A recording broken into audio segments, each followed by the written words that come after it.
In this morning's health news, a medication that's being used to treat acne could also help with another medical issue. Also got some bad news for all of you out there with tattoos. A lot to get to this morning with WBL's chief medical correspondent, Dr. Corey Hebert, in to talk about those stories. Pretty interesting here, looking at this adult acne medication here for treatment. We got some good news and we got some bad news today. Okay, so the good news, you're going to hear this word, this number, 539% increase. There is a new medication that is coming out for, get this, male and female pattern baldness, folks. This is groundbreaking, right? So the name of the medicine is called Breezula. All right, sounds pretty interesting, right? But what it does is that affects the testosterone receptors in the scalp. Now, this medicine is already out. It's called Winlevi, and that is for acne, all right? But it's in phase 3 trials. Now, why would you say you're going to see a 539% increase in hair growth? A little bit misleading because it's in the phase 3 trials right now, right? And that is versus placebo. So if you have 2 hairs growing in a person with placebo, and then you get 32 hairs growing in a person that has put this medicine on their scalp, that's a 539% increase.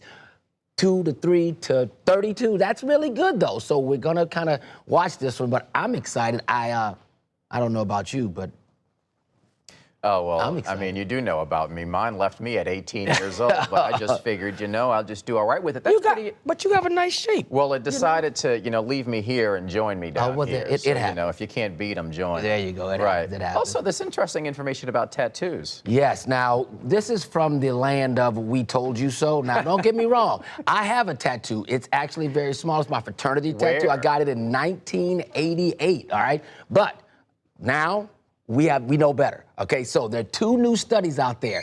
Increase of lymphoma, blood cancers. That is a 17% increase if you have tattoos, even the small ones. Now, why? There is a type of cell in the immune system called a macrophage, and that gets in there and gets all the toxins out. What we find is that macrophage takes all the toxins out, but then when that macrophage dies, it releases all the toxins back. So that's why it's just constantly going over and over and over, taking it out, releasing it back, and that's why you have that lymphoma increase. And so I know there are gonna be tons of people, oh, I have 100 tattoos and I'm not sick. Okay, I get it, okay? But remember, cause, right, and correlation. Just because you don't have it doesn't mean that it didn't cause it. You just happen to be lucky. So what I am telling you is, parents, do not let your children get tattoos. That's it. I mean, I'm just telling you right now, y'all can do what you want to do, but no tattoos. Yeah, that was my question. I mean, what do you think that would do in terms of the conversation about whether you should have one? Yeah, I mean, you shouldn't.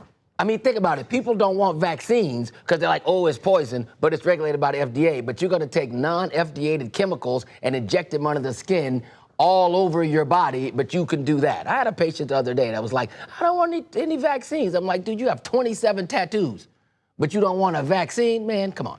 You know what? I'm going to mind my business and keep it moving here because we've got a popular antidepressant that's got high levels of carcinogen. That's amazing. Yes. Okay. So Cymbalta. All right. Amazing. Cymbalta is duloxetine. All right. You take it for it's an antidepressant. Obviously, you take it for depression. It's an SSRI medicine. What it is that there's a contamination in 375,000 bottles. Okay. And the chemical is called nitrosamine that it turns to. And then it turns into benzene, which is a known carcinogen, okay? So just not all across the board for this, just those particular 375,000 bottles, they will be recalled. We'll have it on the website so you can get it. If you have that, take it to the pharmacy, talk to your doctor, get it changed. A lot of news you can use with these headlines today. Oh, yeah, and I didn't mean to get a little aggressive about the tattoo because I have one, but I'm just saying, man, you got to live life in being congruent. Speaking of living life, you still haven't told us where the tattoo is. And with that, if you missed any of this conversation with Dr. Hebert, we'll have it posted on the morning show's website, WWLTV.com/morning-show. Let's get out of here.